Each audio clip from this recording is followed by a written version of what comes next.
Salvador, qué placer nuevamente volvernos a reencontrar como todas las mañanas para disfrutar al punto con Sergio Méndez.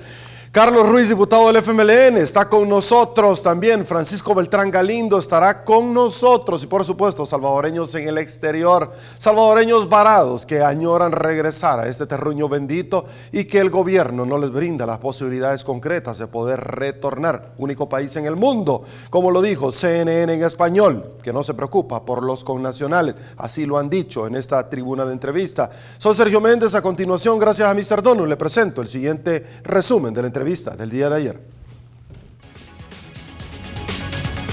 Este martes nos acompañó Maite Iraeta, diputada del Partido Arena, quien nos habló sobre la Ley Especial Transitoria para la Atención Integral de la Salud y la reanudación de labores en el marco de la pandemia por COVID-19, que fue aprobada la madrugada del martes.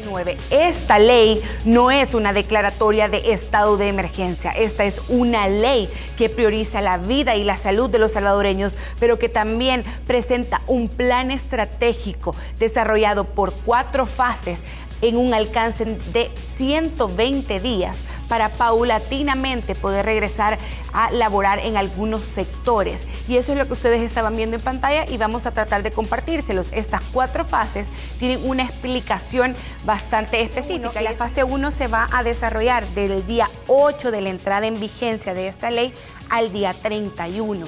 Insisto, aeropuerto cerrado solamente para carga o la bienvenida de hermanos salvadoreños, fronteras terrestres de igual manera. Y aquí en el literal G vamos a poner mucha atención, que se mantienen suspendidas las actividades presenciales de educación inicial, parvularia, básica y media, así como las actividades académicas extracurriculares.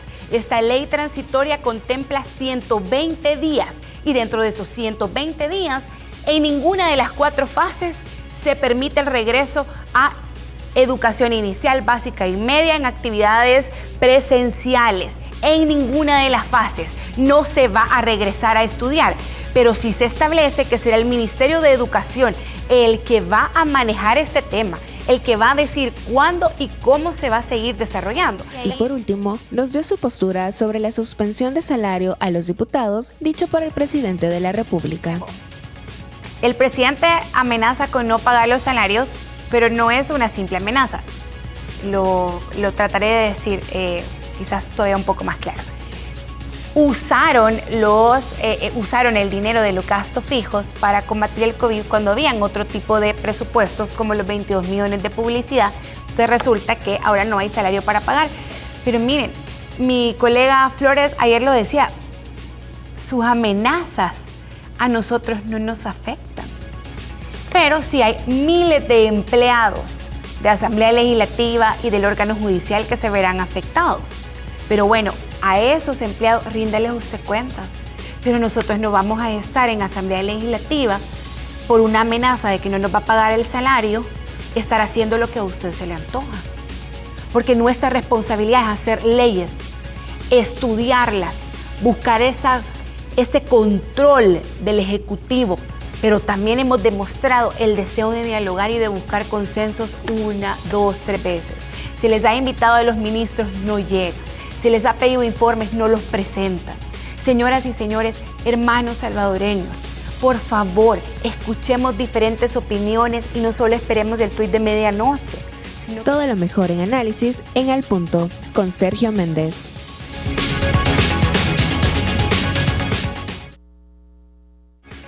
Señores, nos incorporamos en esta tribuna de entrevista y con el mayor de los placeres le damos la bienvenida al diputado Carlos Ruiz, diputado del partido FMLN. Bienvenido, gracias por acompañarnos, don Carlos. Muchas gracias, Sergio. Gracias a usted, un saludo a todo este medio de comunicación, lo mismo que al pueblo salvadoreño, que nos permite llegar a la intimidad de su vida cotidiana. Así es que gracias por darnos esta ocasión.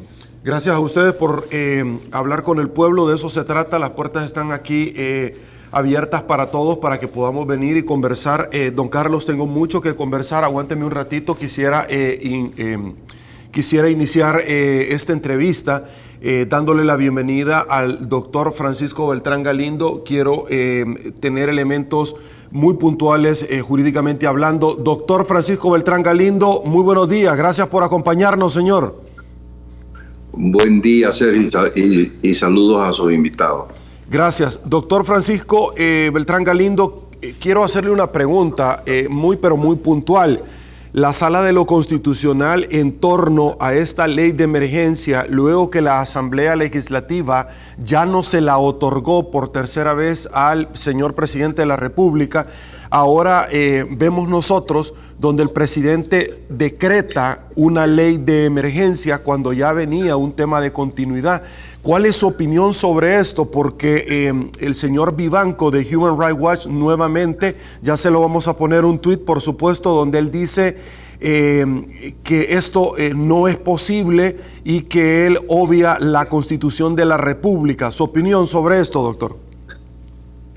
Bueno, coincido plenamente con eso, es decir, el decreto en el cual se declara la nueva emergencia claramente es ilegal. La sala, cuando suspendió los efectos del decreto de la medianoche del sábado, dijo también que todos los actos subsecuentes que se generaban con eso quedaban también sin valor.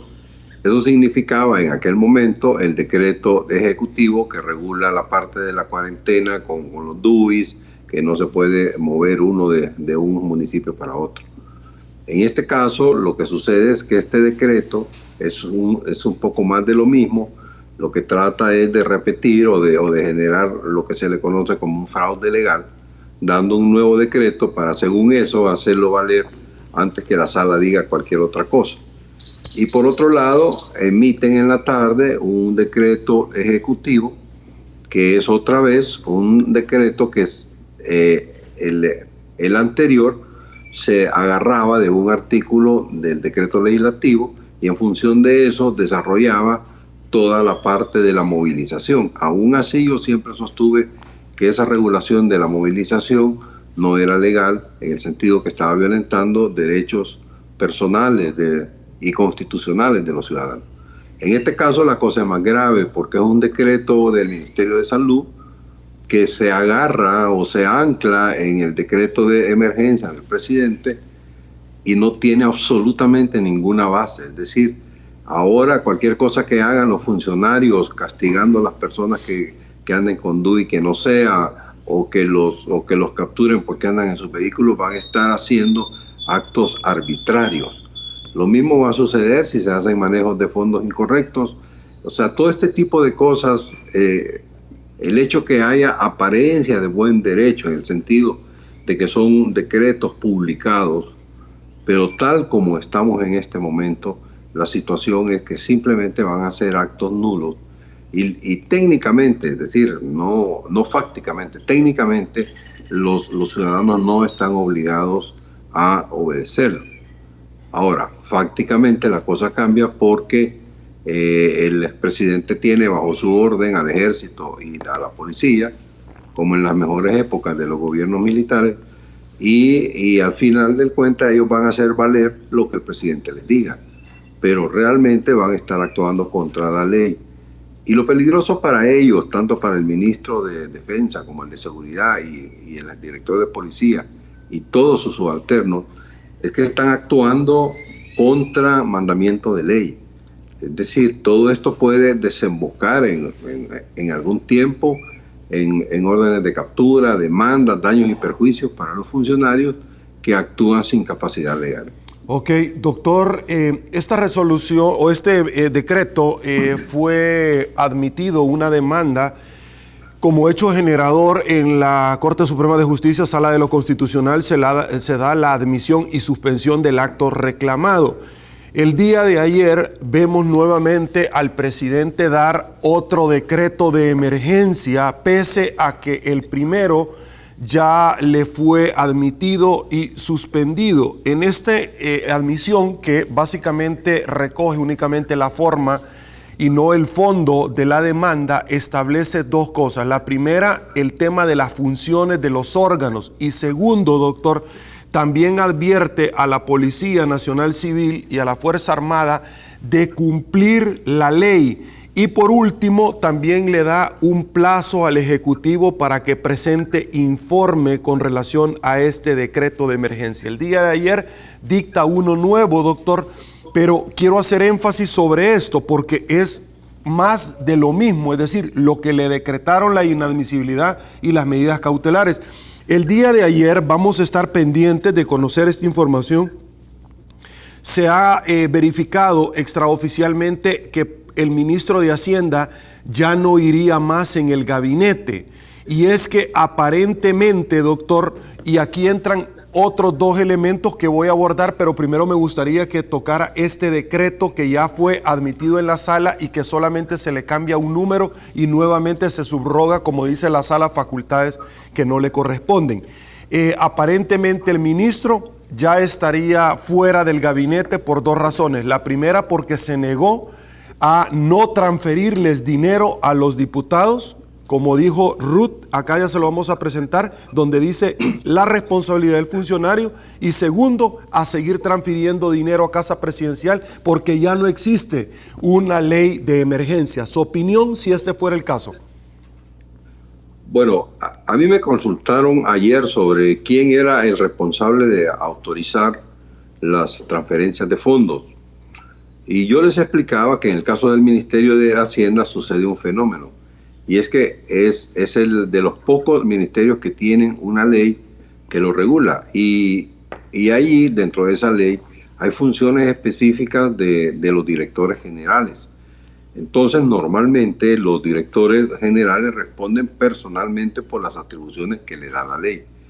Y en el caso del ministro, que efectivamente es el jefe más alto, si él autorizara o si él dejara que se hagan las transferencias sin la base legal, porque hay que decir que la política general es que los fondos se pueden ser gastados por el gobierno siempre y cuando tenga un crédito presupuesto. Eso es un crédito creado por la Asamblea Legislativa en el presupuesto.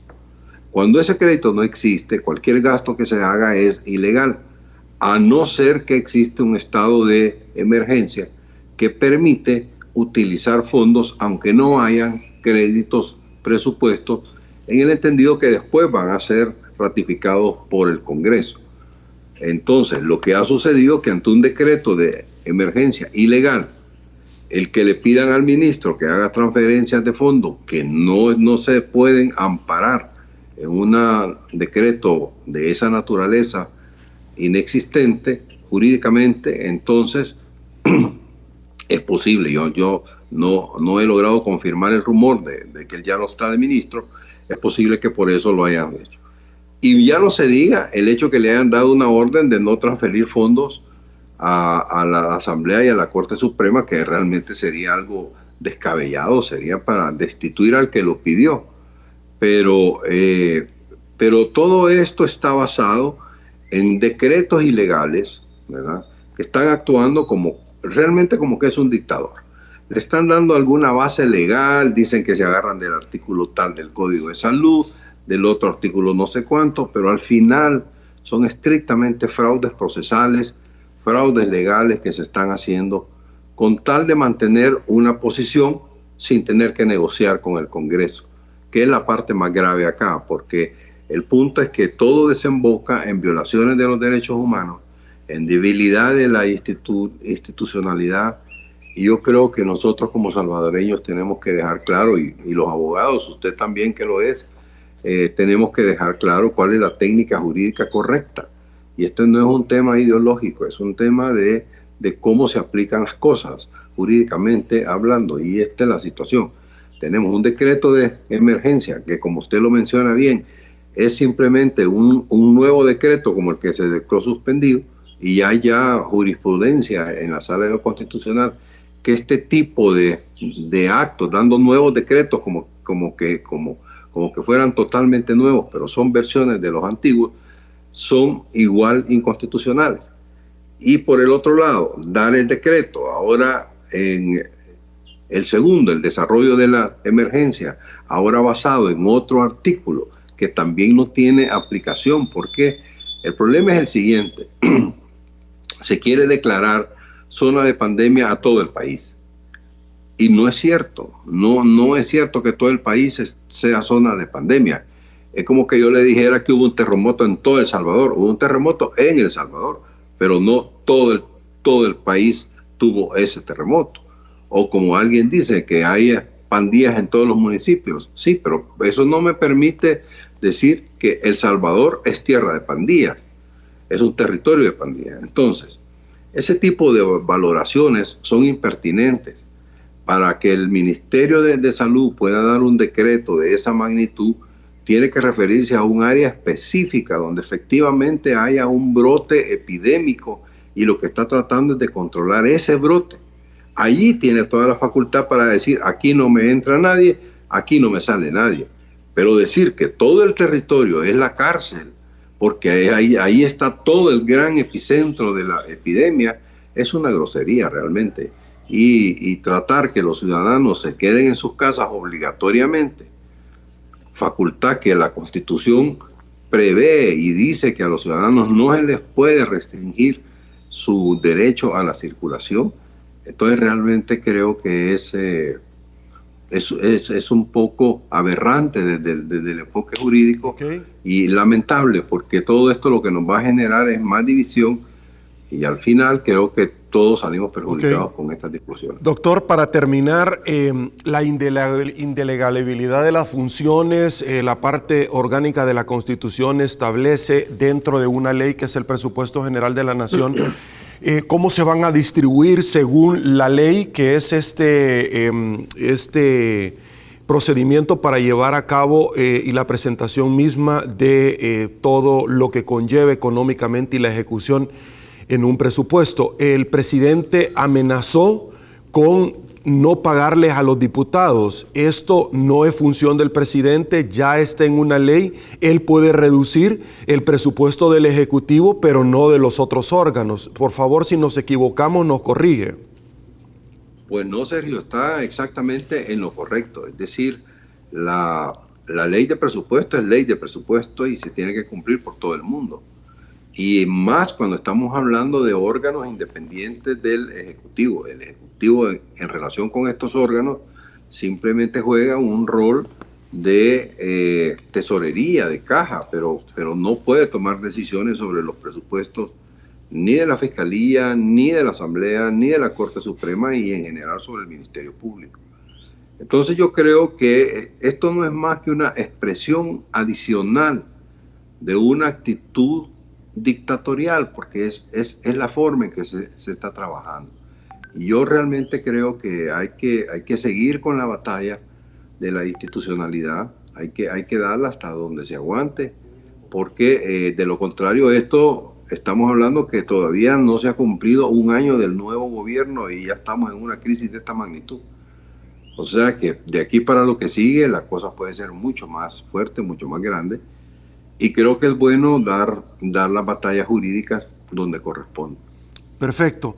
Doctor Francisco Beltrán Galindo, muchísimas gracias. Debo de agradecerle su tiempo para el pueblo salvadoreño por medio de Canal 30 Tele 1. Gracias. Muchas gracias, Sergio. Buen día. Buen día, le agradezco. Retornamos acá. Ya tenemos otro contexto. Diputado, voy con usted. El día de ayer, póngame las declaraciones en plenaria. Al inicio, téngamelas pendientes. Voy con usted. El presidente dijo en su momento, doy una ley de emergencia nacional porque la Constitución me faculta. He visto la exposición de motivos en la constituyente que llevó en el 83 la Constitución. Diputado, debo de preguntarle, si ustedes se han estado reuniendo, ¿tenía alguna imposibilidad a la Asamblea, como dice?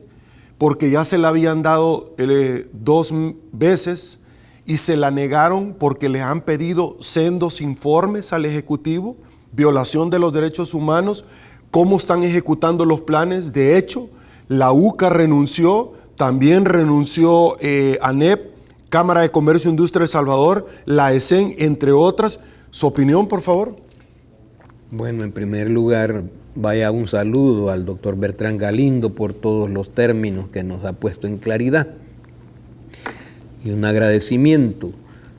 Francamente, el punto se encuentra en ese elemento. El señor presidente de la República no puede, a su gusto, como él entiende, empezar a pasar sobre todas las otras estructuras del Estado.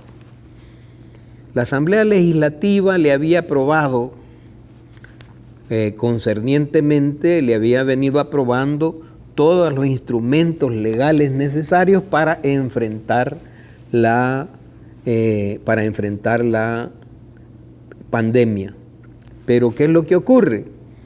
El señor presidente no tiene solo la potestad de aplicar esa ley, sino que además debe rendir cuentas. Y uno debe enterarse de algunas cosas. ¿Qué es lo que ha estado diciendo el señor presidente? Que se le han aprobado 3.000 millones, pero que no ha recibido ni un centavo. Y entonces cualquiera le puede creer ese planteamiento, pero ahora vamos a los hechos. Mes de marzo, el señor presidente de la República, mediante letes, transitó 444.7 millones en el mes de marzo. En el mes de abril, 5.7 millones. En el mes de mayo, 40.5 millones. Si uno se va a febrero, que aunque si bien es cierto, nosotros entramos hasta en marzo en esta circunstancia, pero ya en febrero el señor presidente había tramitado 175 millones de dólares para hacer un total, y en el mes de enero de 133.1 millones de letes. Son esas cantidades las que estamos viendo nosotros. Exactamente, de ellas estoy hablando. ¿A cuánto asciende eso? Asciende a 799 millones de dólares. No es cierto entonces que el señor presidente quiere sorprender la opinión pública porque él no ha logrado ejecutar gestiones exteriores ante entidades, préstamos directos ante entidades financieras internacionales. La que ha logrado desarrollar, bueno, él no ha presentado a la Asamblea, no había presentado a la Asamblea Legislativa la petición de ratificación, y si no la había presentado, nosotros no teníamos por qué aprobársela. Entonces, ¿qué es lo que ocurre? De estas cosas es que no quiere dar cuenta el señor presidente. Él quiere aparecer diciendo que no ha recibido ni un 5 y que está trabajando solo con el presupuesto nacional. Si nos atuviéramos a eso, queremos decirle, todavía, además de esto, ha emitido certificados del Tesoro, son los CETES, que en ellos ha emitido 483 millones de dólares en marzo, para hacer un total de 1.282 millones de dólares que el señor presidente debe rendirle cuentas al país, porque cuando la Asamblea le pide, la Asamblea lo hace como el instrumento que el país tiene para tener el control sobre lo que se está aprobando, porque ella es la que aprueba y por tanto ante ella es que se debe de ejercer. Estas son las cosas que el señor presidente no quiere aclarar. Por supuesto, si uno dijera, pero entonces como han caído las retribuciones al Estado, entonces no has recibido ni un 5, lo cual no es cierto, porque en abril el señor presidente recibió 1.800 millones de dólares de lo colectado por las arcas del Estado. Entonces, ¿es cierto que el señor presidente no tiene un 5? Es una falacia. Es decir, a estas alturas, si uno le sigue haciendo la cuenta al señor presidente, 1.800 millones más 1.282, ¿a cuánto asciende eso? Aquí hacen falta elementos también, por ejemplo, diputado, que comparte la diputada Yancy Urbina y que Max Mojica anteriormente ya había publicado. 25 millones de dólares de transferencia del Seguro Social. Este es un tema importante, ya lo voy a abordar, pero también emisión 491 millones de dólares en emisión de de deuda de corto plazo, 483 millones emisión de deuda de CETES, pero también se tienen 46 millones por JICA, préstamo al 0% de interés, $1 millón, donación del BESI, y tenemos los 3,000 millones de dólares, y la pregunta que le ponen abajo es, ¿no ha recibido ni un centavo, presidente? ¿Su opinión? Es que a eso me he estado refiriendo, Sergio. Es decir, no es el presidente miente, y eso es delicado, porque le miente al pueblo salvadoreño, porque le está escondiendo, es como que lo estuviera defalcando. Es decir, aquí la cosa es grave, y eso es por la gran pelea como lo dijo el doctor Bertrán Galindo, la gran pelea por la emergencia no es ¿cómo se llama? La preocupación por la salud. En ese sentido, la preocupación del señor presidente es cómo seguir utilizando recursos sin brindarle información al pueblo salvadoreño y particularmente a los entes que ha creado para rendir cuentas del uso que está haciendo. Y es que ahí está el problema. ¿Por qué? Porque aquí no hay ningún plan en marcha. Aquí hay un desorden organizado, y esto es grave, porque mire de lo que estamos hablando de más de 3,000, solo en lo emitido hasta ahorita, estamos hablando de más de 3,000 millones de dólares que debe rendirse de cuentas. Por supuesto que si él se refiere a que la Asamblea le aprobado 3,000 millones, pero que él no ha recibido, si no lo ha gestionado, no es responsabilidad de la Asamblea, esa es responsabilidad de él, porque ya la Asamblea ya le cumplió. Él tiene que llevar nomás la solicitud a la Asamblea Legislativa para que se le ratifiquen los créditos. Pero el problema es que no se le puede estar soltando dinero más dinero más dinero sin que él rinda cuentas en qué y cómo lo está invirtiendo. Y ahora donde vienen, en primer lugar, es para atender la pandemia. Mire, están mintiendo, porque lo que están es actuando locamente. El hospital que se dice que se está construyendo, que se propuso con 70 millones, pero que hoy no se ha desarrollado esa construcción, y ya se está hablando de que no costará 70 millones, sino 100 millones. ¿Qué significa eso? ¿Y eso es para la pandemia? No es cierto. No es cierto que es para la pandemia, porque para la pandemia se pueden desarrollar instalaciones móviles que le permitan atender francamente con prontitud. Pero cuando ese hospital esté terminado, ¿cuánta gente va a haber muerto ya? ¿Usted se refiere a los hospitales Toldo, por ejemplo, que ponen en Nueva York? En todas partes del mundo. ¿Y son mucho más baratos? Mucho más barato y más ejecutivo. Es decir, le permite al personal trabajar, pero aquí se ha estado trabajando y se sigue trabajando de manera desordenada y sin saber qué es lo que hay por en medio. ¿A qué me refiero?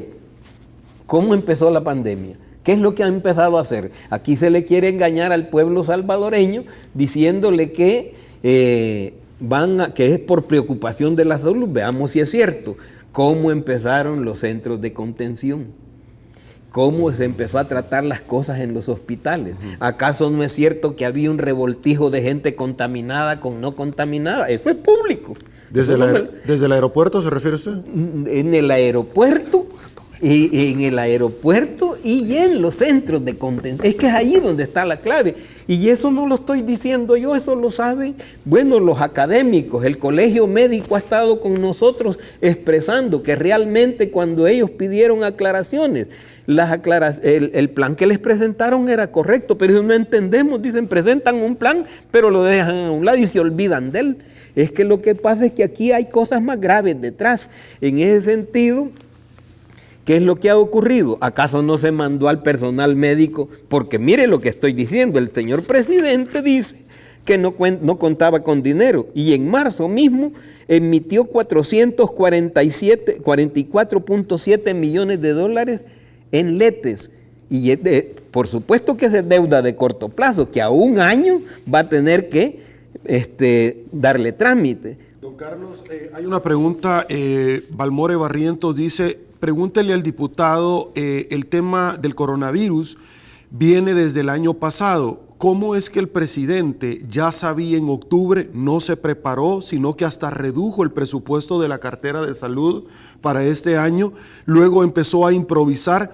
Sergio, lo lamentable es que no tenemos un plan de nación, no tenemos un plan económico, no tenemos un plan de seguridad. Este gobierno no tiene tampoco un plan económico de despegue luego de la pandemia. No tenemos un plan de nada en este país y todo es una improvisación. Lo único que hace es presentarse eventualmente con la con la gorra hacia atrás.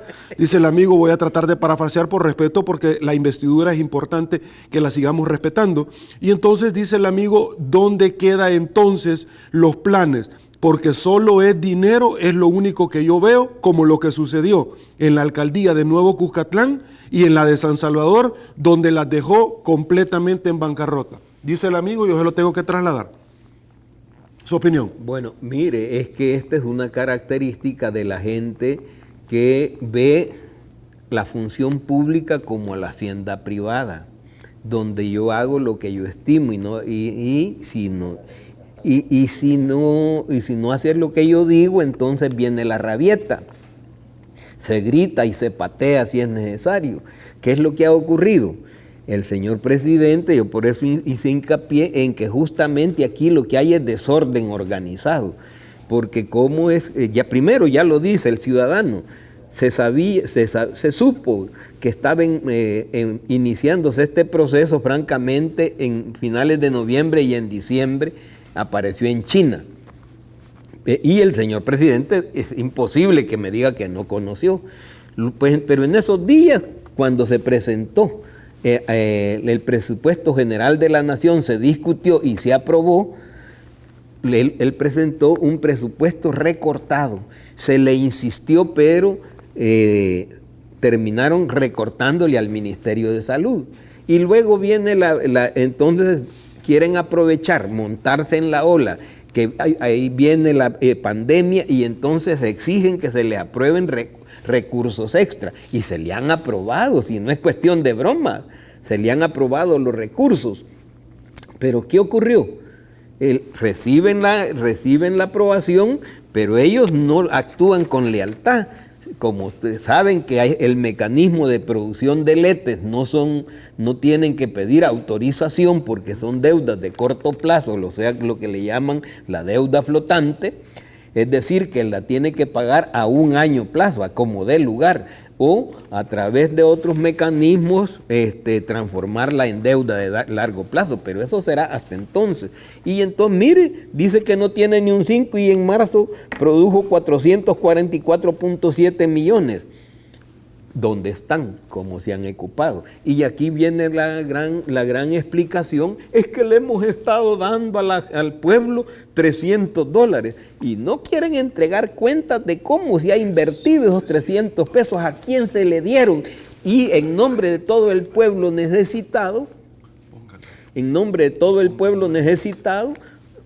han usado recursos que hoy hay que aclarar quiénes los recibieron, cómo los recibieron, a través de qué mecanismo. Estas son las cosas que le ha estado escondiendo el señor presidente de la República al pueblo salvadoreño, y es lo que no quiere rendir. La Asamblea se lo dijo claro, con anticipación: mándenos los informes de cómo ha usado ese recurso, estos recursos, porque estos están contabilizados. Por eso es que hoy tenemos la sorpresa, el rumor de que hay un ministro que ha tenido que dimitir, fruto de que ya no quiso obedecer cosas que posteriormente él sabe que le van a estallar en la cara, y él no quiere aparecer, como dice la gente, con las heladas puestas, que esas son de las características propias de un desorden.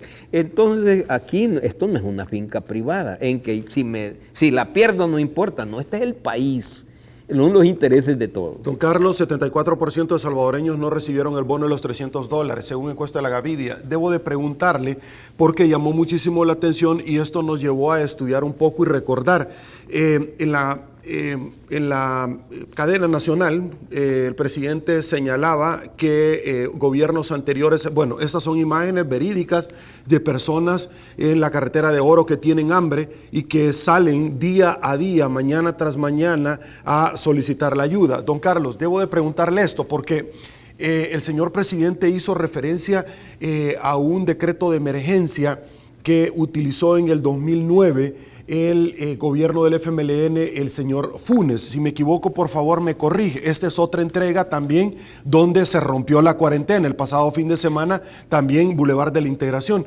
Debo de preguntarle, porque he investigado sobre este tema y recuerdo que en el 2009 con la tormenta Ida, a la cual hizo referencia el presidente, pues me llamó muchísimo la atención ese tema, y quizás él no recordará, pero vamos a tratar de ayudarle, en el tema de que en su momento una tormenta de esta naturaleza, de esta envergadura, en efecto impedía que los diputados se pudieran reunir. Era la primera vez, y en ese entonces, en el 2009, en ese decreto no se vulneraron garantías constitucionales. Lo único que se hizo fue nada más precisamente organizar todos los recursos del Estado para poder echar mano de esto. Esto es muy diferente porque en esta oportunidad el presidente de la República ya le dieron la ley 2 veces y la tercera se la han negado. Ya la Asamblea, por reserva de ley, ya conoció. Lo que le está diciendo es, ya se la dimos y no es que no se la vamos a dar, ríndanos informe, pero él se va a crear su propia ley porque ya no se la quiere. Es muy diferente. Si me equivoco, me corrige. Es que lo que ocurre es que es eso lo que usted está diciendo. La tormenta Ida no le avisó a la gente, ahí voy. No le dijo 6 meses antes, ya voy a llegar. Como el coronavirus, sí. El coronavirus se conoció en diciembre, en diciembre se conoció que ya estaba causando efectos allá. Es más, nos dio tiempo y nos dio suficiente tiempo, porque no es cierto que en el caso de América esta enfermedad llegara en enero. No llegó en enero. En enero estaba en Europa. En finales de enero empieza a migrar hacia América Latina y aparecen los primeros casos. En febrero entra en plena condición a América Latina. Él entonces arma la laraca, le mete la política del miedo a la gente, porque ¿quién no va a sentir temor de que me voy a morir? Mire, si eso es clásico, incluso vea usted que gente que ha sido sentenciada a pena de muerte, cuando se le avisa, el pelo lo tiene negrito, pero cuando ya va a la ejecución, ya va totalmente cano. ¿Y eso qué quiere decir? Es la amargura de enfrentar eso. Entonces el señor presidente está usando la política del miedo para que la gente se le apegue y diciendo lo que la va a proteger, pero no es cierto. Yo por eso he insistido. Y entonces, ¿qué es lo que quiere decir? La tormenta Ida vino, golpeó y obligó a que se tomaran medidas extraordinarias inmediatamente. Pero después hubo rendición de cuentas de lo que se había hecho. Señor presidente, ¿usted cuándo va a rendir cuentas? Esta es una cuestión que tiene que aclararse, y a lo que se niega es a eso. Y por supuesto, ¿por qué? Porque tienen un desorden tal que no van a poder rendir cuentas. Ese es el problema. Claro, ellos dicen, es que rendimos cuentas.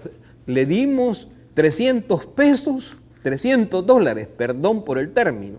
$300 le dimos a la gente más necesitada. Entonces, si eso es cierto, traigan el informe. En dónde vive cada ciudadano, y ocurre que, mire, le dieron a la gente de nuevas ideas, porque en muchos casos en la misma casa han entregado 900 pesos. Entonces, de eso es que no se quieren hacer cargo. Hoy tienen que venir y rendir cuentas. Entonces cualquiera, pero le dicen a la gente que es por asegurarle la salud. Mire, la ley, que no es ley de emergencias, sino ley para enfrentar la emergencia, tiene un sentido diferente la que se le acaba de mandar para que él la sancionara para estar otra vez, es decir, la Asamblea Legislativa ha cubierto con lo que le mandó la Sala de lo Constitucional, que le mandó legislar una ley que le permita, le dé herramientas al presidente, allí las tiene. Es más, y le da márgenes específicos en el tiempo también. Así es que no puede decir el señor presidente que no tiene instrumentos. Ok.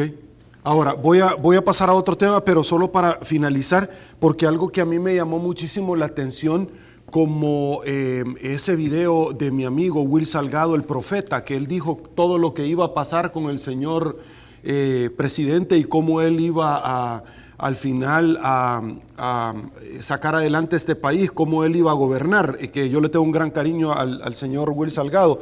Ahora, quiero decirle una cosa para presentarle este video.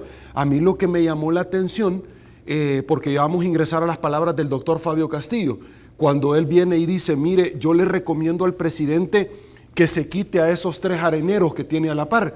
Y no sé por qué se me vino a la mente a mí algunos personajes, porque de hecho, fíjese que el señor presidente, diputado, señala que en el 2009 vino la tormenta Ida, pero la asamblea no se pudo reunir. Lo que a mí me llama la atención de esto es que en el 2009 tengo en mis notas que el señor Guillermo Gallegos era el presidente de la asamblea, que está ahora con él, y de él no mencionan, bien raro, ¿verdad? No menciona nada del señor Gallegos ni del enriquecimiento ilícito, pero bueno, son cositas, son detallitos, usted no se fije en eso. Tengo un video del diputado Chino Flores, Manuel Flores, que estuvo con nosotros hace 3 semanas y va a estar esta misma semana con nosotros. Mañana va a estar, no se lo pierda, va a estar bonito, como todas las mañanas, el alcalde Roberto Dahuizón va a estar con nosotros contándonos cómo fue esa experiencia de que no lo querían dejar entrar al país, ¿verdad? Y ya vamos a tener salvadoreños varados por el mundo. Esto fue lo que dijo el diputado Flores, se lo presento. Y por supuesto que ahora amenaza con no pagarnos el salario. Quédese con él, presidente. Haga uso del salario de nosotros. Úselo.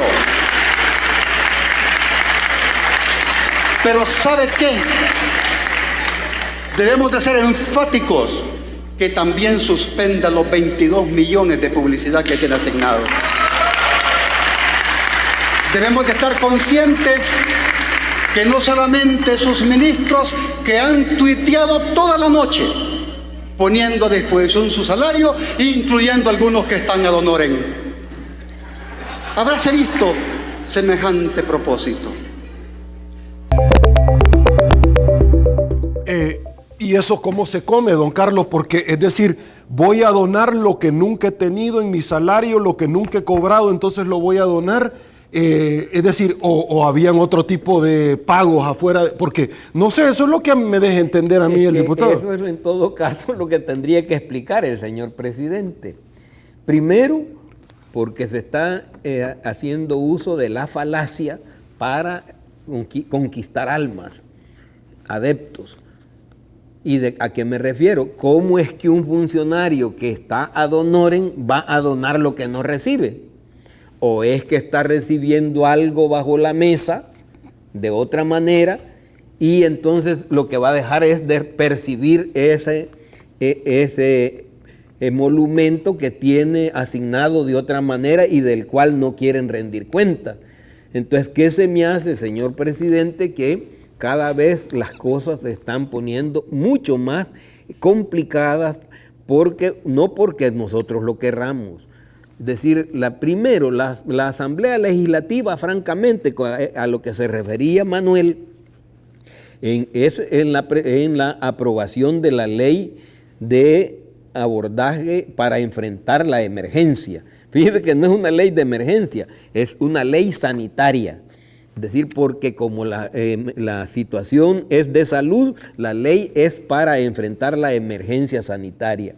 Entonces, se le aprueba eso y entonces viene y él en ese momento saca un Twitter diciendo que nos va a quitar el salario. Y tiene derecho el señor presidente a eso. Puede recortar en el presupuesto nacional el señor presidente lo que no le está asignado al Ejecutivo, porque en la parte que a él le corresponde puede actuar, pero puede actuar en lo que le corresponde a otros órganos como el legislativo, como el judicial, como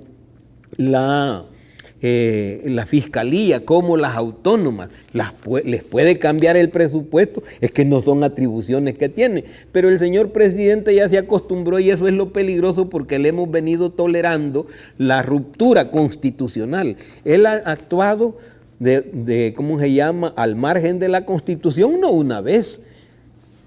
Aquí tenemos que darnos cuenta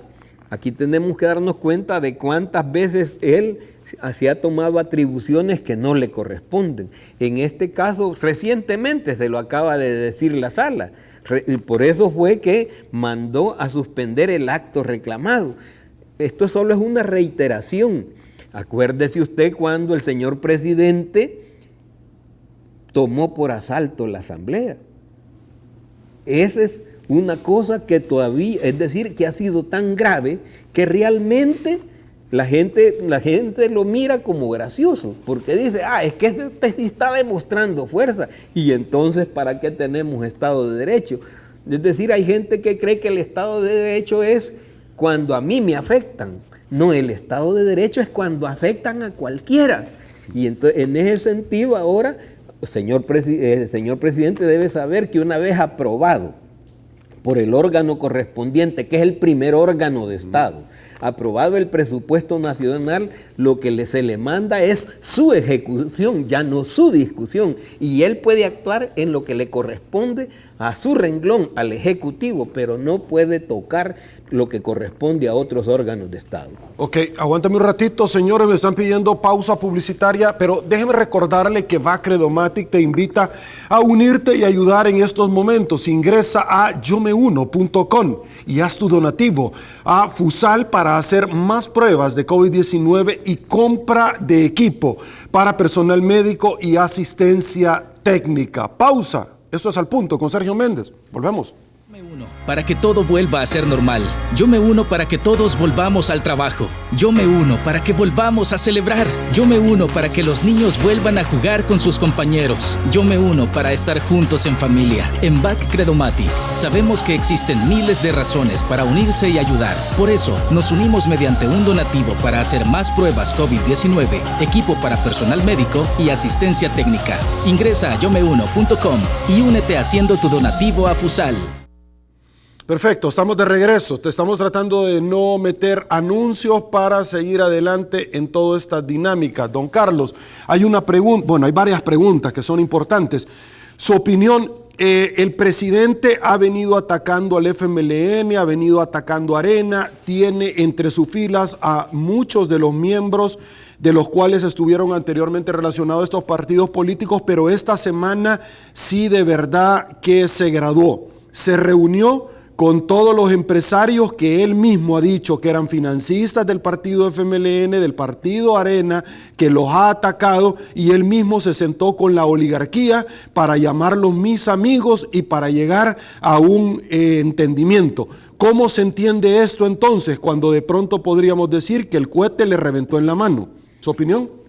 Efectivamente. Mire, aquí han estado... Dice el amigo televidente. Pero es que no es eso. Hay que recordar varias cosas. Justamente por producto de esa relación que el señor presidente tiene, no había hecho uso de los 2.000 millones y ya estaba pidiendo 1.000 más a quienes iba destinado. No es cierto que iba destinado a la micros, si todo eso ya estaba dentro del plan de los 2.000 millones. Pero pidieron 2.000 más, era para apuntalar a los grandes. ¿A qué grandes? Pues se entiende que a estos, porque resulta que entonces hoy lo que pasa es que les mintió, ¿verdad? Y hoy entonces no salieron a la luz del día los nombres y todo esto en aquel momento.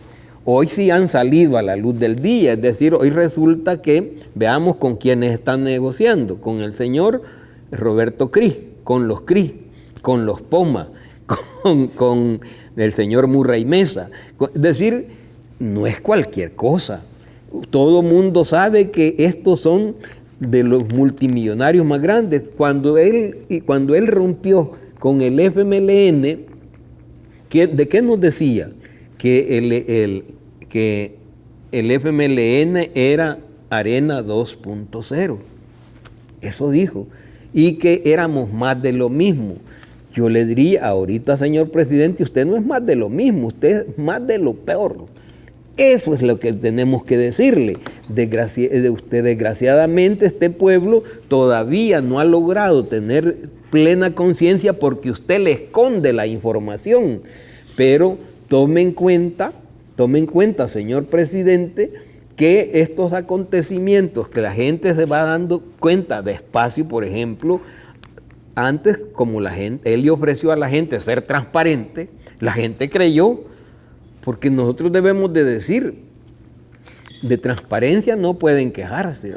Entonces, bueno, ahora él ofreció ser transparente y hoy resulta que la ley la quiere acomodar para encubrirla. En buenas cuentas la corrupción, si hay que decirlo, si han habido pactos oscuros en los últimos tiempos. Y ese que ha tenido que salir a flor de piel porque estaba escondido, porque eso venía trabajándose desde hace ratos, lo que pasa es que se mantenía en silencio, hoy salió a flote. Y con ellos sí se pone de acuerdo. Y entonces, o sea que usted se pone de acuerdo con 5, 6 o 7 familias y de este país, las más pudientes, y abandona a todo el pueblo salvadoreño. Usted presentó, y además es así, ya hoy en el país, en las carreteras, pero en los centros urbanos es donde más se siente la presencia de las banderas blancas diciendo tengo hambre. Y no dijo usted que les había resuelto y usted cree que se puede resolver las circunstancias como que se tiene con $300, pero estando usted gastando de tal manera que la gente, como no tiene otro procedimiento, otro acceso, entonces hoy resulta que eso se le acaba a usted en 15 días. Pero lo más cruel es que no lo recibió toda la gente tal y como se dijo. Lo recibieron sus allegados. Ahora, don Carlos, otra de la ayuda, porque me está preguntando Maritza Cortés sobre el tema de la bolsa con víveres y me dice, Sergio, pregúntele al diputado porque fue, vamos a ocupar otro término, déjeme ver, para no faltar el respeto. Es que estoy tratando de no ser peyorativo porque hay gente de verdad que ya no se está guardando nada. Voy a tratar de decirlo a mi manera. ¿Cómo queda el presidente cuando de pronto viene el doctor Parker y le dice, enséñeme la bolsa? Esa bolsa no llega ni a $9, no fue lo presupuestado, usted presentó una de 50, viene los familiares Hamliker, arremeten contra él y con palabras soeces, un tema de verdad que yo nunca lo había visto en un funcionario. El tema es que luego de arremeter, le dice el doctor Parker, bueno, enséñeme la canasta de 50 que usted dice que la van a entregar, y se acabó la conversación. Entonces, ese tema de la canasta y las aglomeraciones que rompen la cuarentena, me trae a mi colación como lo que sucedió en el Colegio Médico ayer, el 1 de mayo, y también en la ANEP, donde ciertos grupos fueron a marchar en apoyo al gobierno, pero también a arremeter contra el Colegio Médico y la ANEP. Perdón, ¿no estamos en cuarentena? ¿Cómo pueden salir? Esa es una de las preguntas que ella está haciendo, Maritza. No es la primera ocasión, Sergio. Esa no es la primera ocasión que tenemos nosotros para observar las insensateces del presidente. ¿Qué es lo que hizo el señor presidente cuando anunció que iba a repartir esos $300? Estando en cuarentena, diciendo que la gente debe guardar la distancia social necesaria, y lo llama a los centros, y todo mundo vio las aglomeraciones, tal grado tal que horas más tarde tuvo que salir diciendo él mismo, me equivoqué, entonces suspendo ese tipo de distribución y se va a hacer de tal manera, y entonces recurren a otra cosa. Sí, pero el daño ya estaba hecho. Es decir, ¿es por la salud o es porque ahí hay negocios oscuros? Lo que el doctor Parker le estaba pidiendo al presidente es que mostraran lo que se estaba diciendo, lo que estaban ofreciendo, que decían que valía $50, pero lo que se estaba conociendo es que esa canasta no valía ni $9.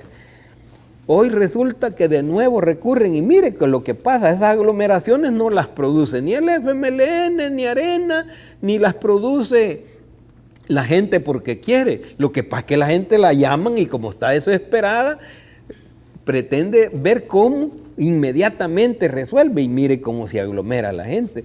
Que no estamos en cuarentena. ¿Por qué hace eso, señor presidente? Hoy ya está diciendo, no, hoy se los vamos a llevar a su casa. Fíjese cómo es. ¿Qué es lo que dice la Constitución? Que el poder del... Esto fue el fin de semana. Pues eso es para que vea. Ahí, bueno, hasta los animalitos andan revueltos. Dígame qué distancia social hay. No se está ahí. respetando la distancia, no se tienen los elementos suficientes. Nuevamente, ¿no se ha roto la cuarentena? Es que se rompió, pero es del estilo. Es decir, el señor presidente dice una cosa, pero hace lo contrario. Y entonces, ahí mismo se le cae la famosa transparencia. ¿De qué transparencia y qué orden tiene ahí la gente? ¿Se puede o no se puede? Mire, claro que se puede, pero habría que cooperar entre órganos del Estado. Y en ese sentido uno puede plantearse lo siguiente. ¿Dónde están los gobiernos locales? ¿Qué contribución pueden? Mire, si alguien, yo se lo digo porque yo he sido gobernante local. Es decir, cuando se coordina correctamente y se coopera entre órganos del Estado, eso no se produce y se hace mucho más rápido. Ok, vamos a irnos con Samuel Serna, salvadoreño varado por el mundo. Tenemos esa sección nosotros, hablamos todas las mañanas y la noche con nuestros connacionales que se encuentran varados alrededor del mundo. Desde California, Samuel, un gusto saludarlo. ¿Cómo está? Buenos días, Sergio, gracias por el espacio. Gracias, Samuel, por su tiempo. Conocer cuál es esta experiencia. Hablamos todas las mañanas y las noches con salvadoreños y muchos de ustedes ya están indignados, con mucho repudio. Somos el único país alrededor del mundo donde hemos tenido que recibir presiones, resoluciones de la Sala de lo Constitucional, de la Asamblea, pero adicionalmente, déjeme decirle, Samuel, porque quiero conocer primero cuál es su posición sobre todo esto, por favor. Sí, gracias. Bueno, antes que nada, yo quiero dejar claro que nosotros como varados no pretendemos crear una desestabilización del gobierno, no pretendemos criticar lo que está pasando en nuestro país, simplemente quedamos en una situación de alta vulnerabilidad y las medidas tomadas para retornarnos, para repatriarnos, han sido insuficientes y tenemos muchos connacionales viviendo ya verdaderamente dramas humanos y mucho inclusive poniéndose a sí mismos en situación de alto riesgo al tratar de regresar por sus propios medios. Una situación que luego de 63 días debería ser innecesaria. Ok, Samuel, bueno, el día de mañana voy a estar conversando con el señor alcalde Roberto Dauizón, quien tuvo que venir vía terrestre el día de ayer y agradeció a las autoridades, pero guatemaltecas, por haberlo traído a el país. Samuel, quiero oír su opinión, porque la Asamblea Legislativa ha sacado una ley de reactivación económica, de ayuda para el tema del coronavirus, de reestructuración, pero también para traer a los salvadoreños. Inmediatamente el presidente ha dicho que la va a vetar. ¿Cuál es el sentimiento que ustedes viven? Porque luego habló de 14 semanas más, luego un funcionario de este gobierno habló de que tenían conocimiento que más de 800 salvadoreños estaban contagiados del COVID-19 y que no los podían traer. Los han desmentido porque han dicho a nosotros nadie nos ha hecho prueba. ¿Cómo puede saber eso el presidente o su gabinete cuando fue lo mismo que dijeron en la asamblea? Hay una diputada que aparentemente tiene COVID-19 y ella sigue trabajando. Entonces, ¿cuál es la apreciación de ustedes dentro de todo esto? Sí, mira, la apreciación nuestra es primero un desinterés hasta esta fecha de resolver nuestra situación.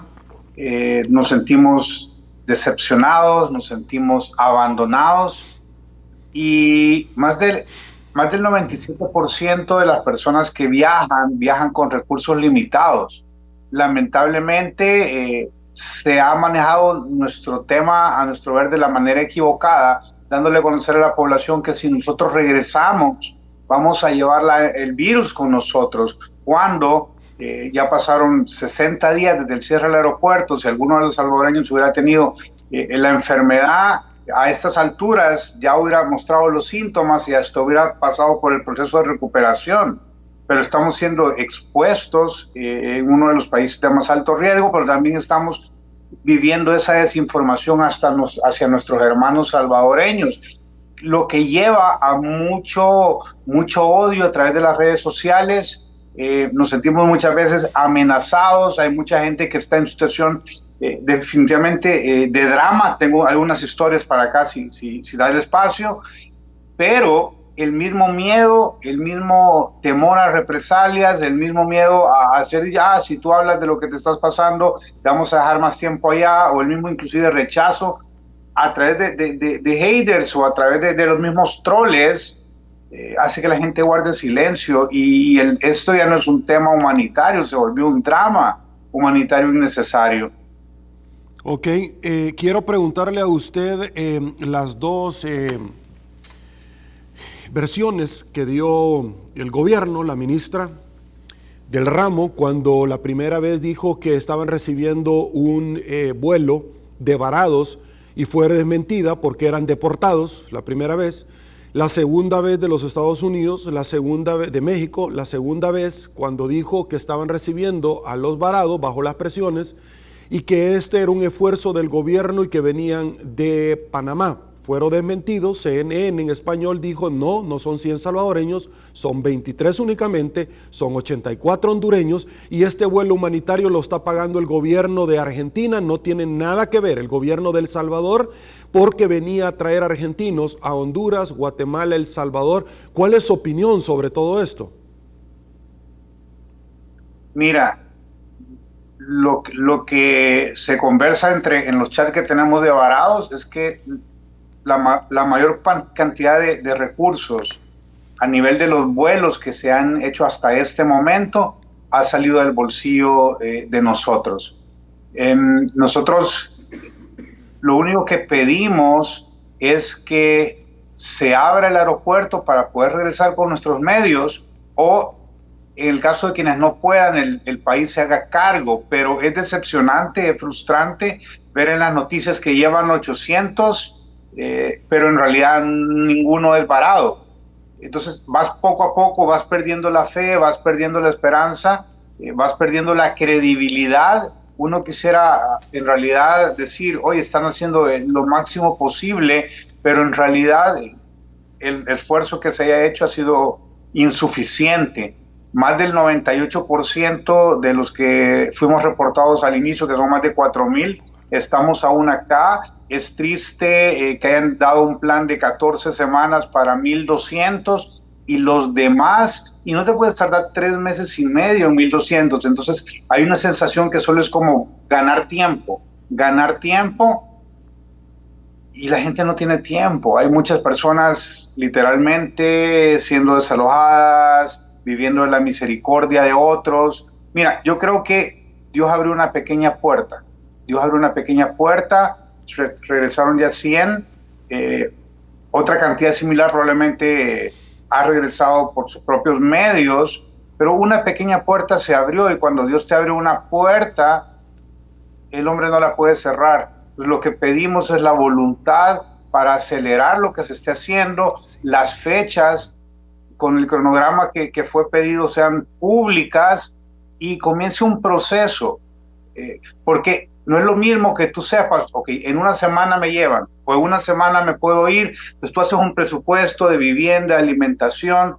Hay personas en este punto, y literalmente necesitando acceso a un sistema de salud por una enfermedad común o por una enfermedad crónica, pero sin poderlo hacer. Ayer alguien se manifestaba en el chat que tiene un tema de una infección, con dolor, con fiebre, no por el virus, sino por una infección, y no tiene acceso a antibióticos, no tiene acceso a dónde ir porque no tiene ya dinero.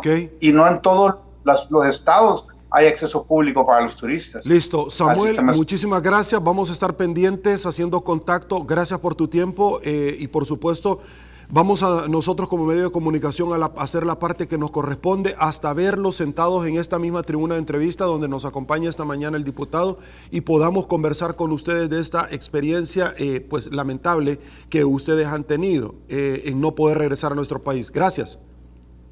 Muchas gracias, Sergio, por el espacio. A la orden, para servirle. Diputado, voy con usted.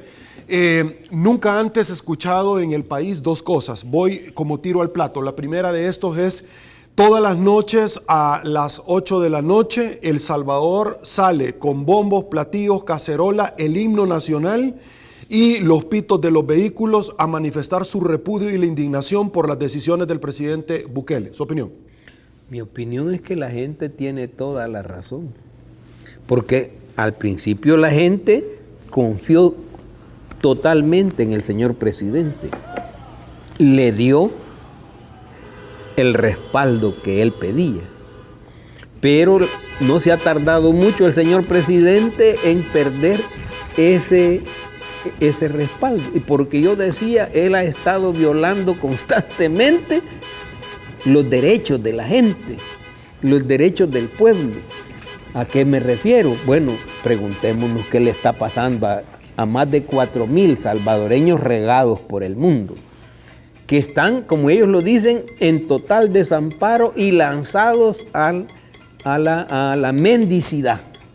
Lanzados a la mendicidad, porque después de que lo tengan a usted una semana en casa ajena manteniéndolo, ¿cree usted que esa familia lo va a querer seguir manteniendo? La respuesta es no.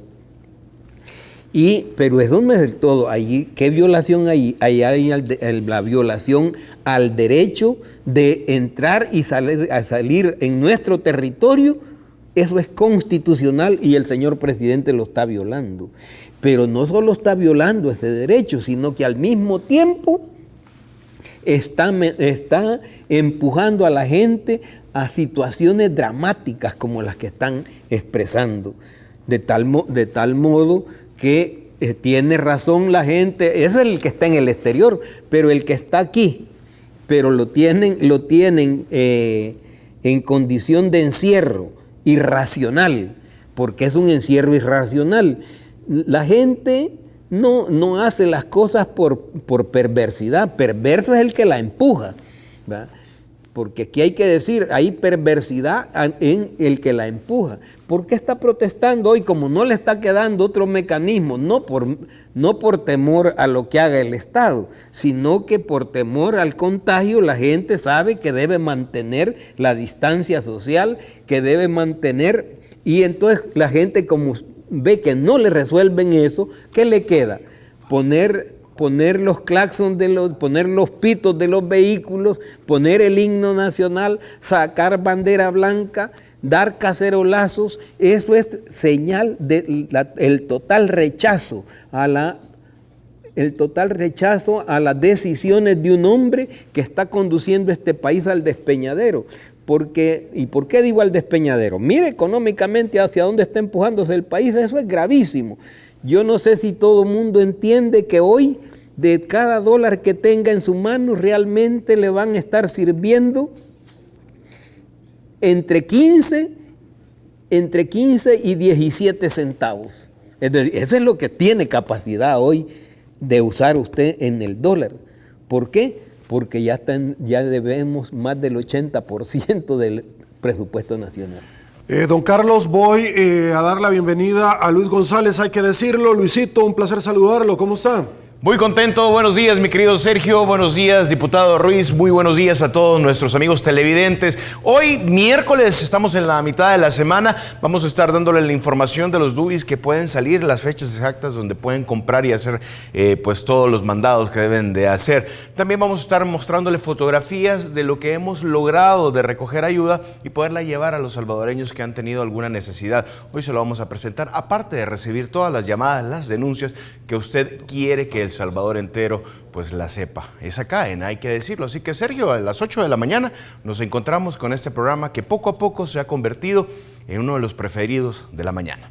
Listo, gracias, te agradezco, muy amable. Y en segundo nos quedamos con usted. Don Carlos, para finalizar, las palabras del doctor Fabio Castillo, destacado jurista, ex coordinador del partido FMLN, y que estuvo en el Consejo Municipal con el anteriormente alcalde y ahora presidente Nayib Bukele. Dos cosas. La primera, porque usted estuvo en los acuerdos de paz. La primera situación es, dice, desde los acuerdos de paz, el doctor Castillo, no habíamos visto un retroceso tan grande a la democracia, a la institucionalidad, como lo estamos viendo nosotros. Y acto seguido, después de eso, bueno, se refirió a los $300, que dijo que en efecto había sido un grave error. Se refirió a muchas cosas de las cuales el presidente nos ha querido sorprender a los salvadoreños y que no es cierto. Por tiempo no voy a entrar en ese tema, pero puntualmente al final, cuando a él se le dijo, mire, usted estuvo cerca con el presidente y dijo, ese error no lo he cometido yo, dijo, ese muerto no me lo echen a mí, ese lo cometieron un poco más de 1,000 salvadoreños que votaron por él, la opinión, ese pecado no lo cometí yo, ahí se lo pongo literalmente, su opinión, porque este fue el rol de la Fuerza Armada y de la policía que ustedes preveyeron luego de los acuerdos de paz.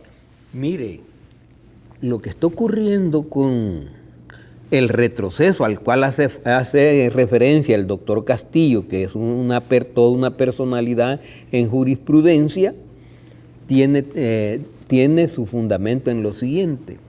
Justamente antes de la firma de los acuerdos de paz, aquí todo el mundo sabe que si le caías mal a una persona, te ponía el dedo en la mañana, en la noche desaparecías de tu casa y nadie daba referencia de ti. Es decir, te vulneraban cualquier derecho. Y podía ser que regresaras o lo más seguro era que aparecieras regado en las calles o veredas del país. Eso fue lo que se superó.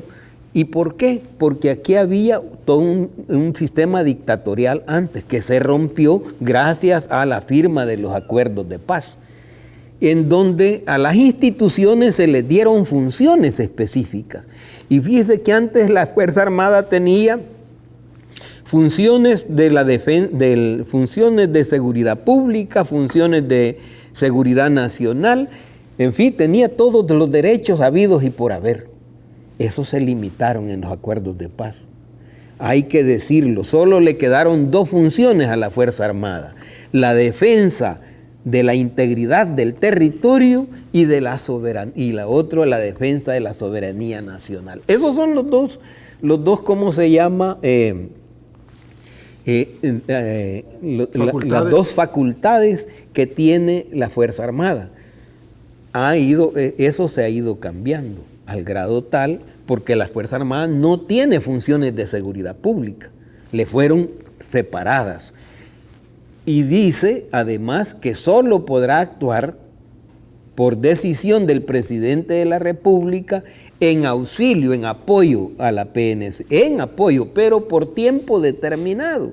No es todo el tiempo que el presidente quiera, sino que es por tiempo determinado, porque una vez superado el periodo grave, entonces la Fuerza Armada debe regresar a sus instalaciones y a desarrollar sus actividades cotidianas, por lo cual ha sido incluso reducido el número. Don Carlos, el doctor Francisco Beltrán Galindo dijo que el tema de lo que está sucediendo ahorita, de que me quitan una ley, vuelvo a sacar otra, lo hacían los regímenes de los militares en su momento. Y segundo, la llegada de la Fuerza Armada a la Asamblea Legislativa, sentarse en el lugar, que le correspondía al presidente de la Asamblea, encomendado con el diputado Gallegos, una persona altamente cuestionada por las fundaciones, etcétera, y por toda la vinculación del enriquecimiento ilícito.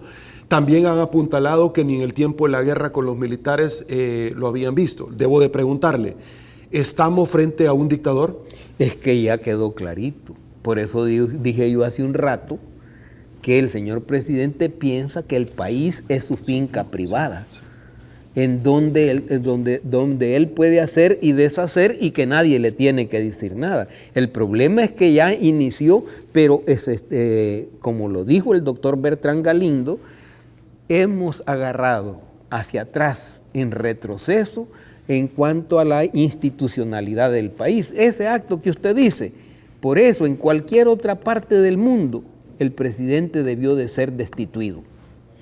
Y aquí es donde yo hoy voy a plantear... En cualquier parte del mundo. En cualquier parte del mundo donde se diga que hay democracia y que hay un régimen democrático, inmediatamente se somete a proceso y hay destituciones. No hay que olvidarlo. ¿Y en El Salvador por qué no? En El Salvador, ¿por qué no? Porque por hoy, y como lo dijo el doctor Galindo, por hoy el señor presidente lo que siente es que tiene el respaldo de la Fuerza Armada, es decir, tiene el respaldo de las cañas huecas, ¿verdad? Pero en cualquier lado del mundo también un presidente puede tener el respaldo porque la ley lo dice de la Fuerza Armada.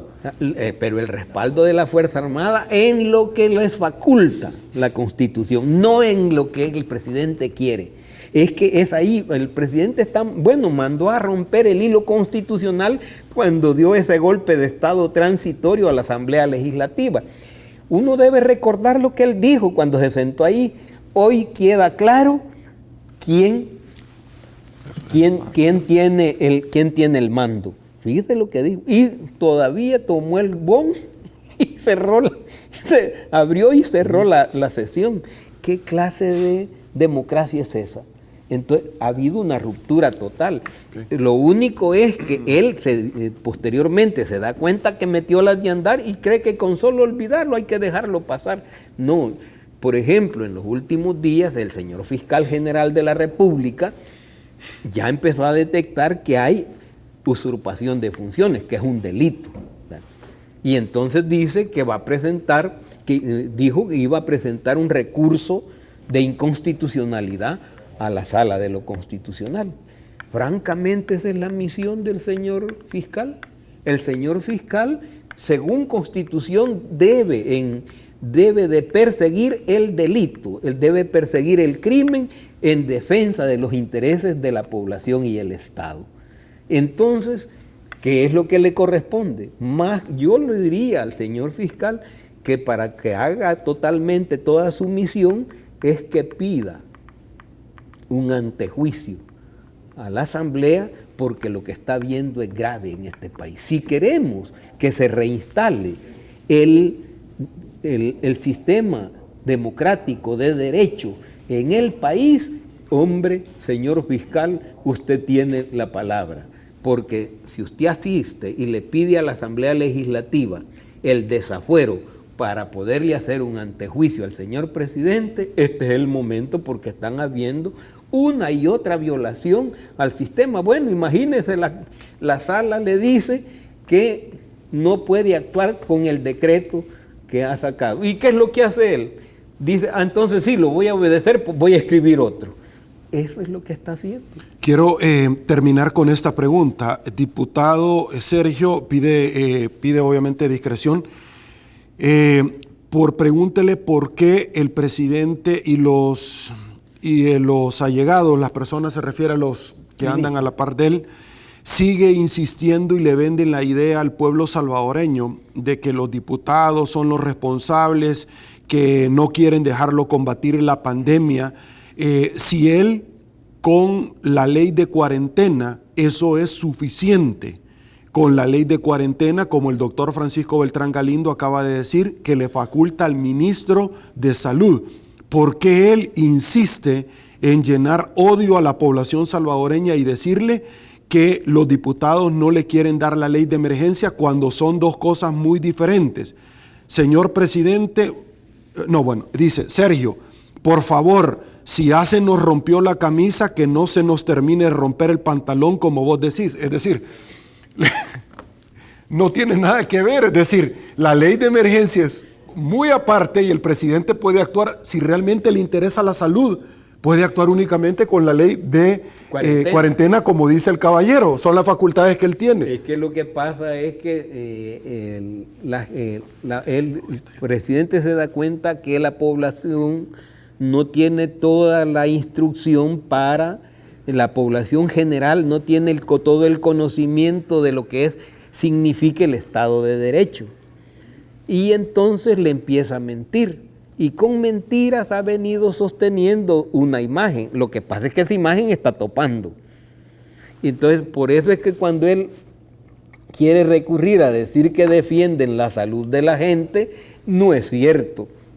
Se ha acostumbrado a mentirle a la gente. Perdón.